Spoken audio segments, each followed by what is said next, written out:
So here's how you can unblock someone on Instagram from seeing your story. Let's get into it. So you can tap on your profile like that and tap on the three lines in the top right to get to the settings of Instagram.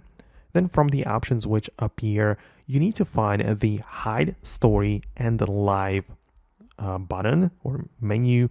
You get in there and you can tap on this again and essentially you can look up any people that you want from the Instagram platform. You will get some suggestions below, but essentially you can pick which people will not see your story.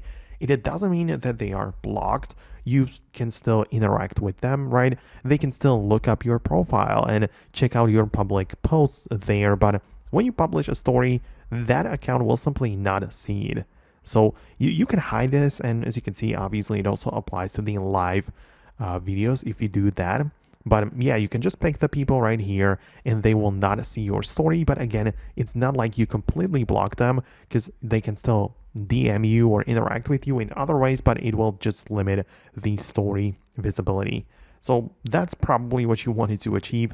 Let me know if it worked, subscribe if it did, and I'll see you in the next tutorials.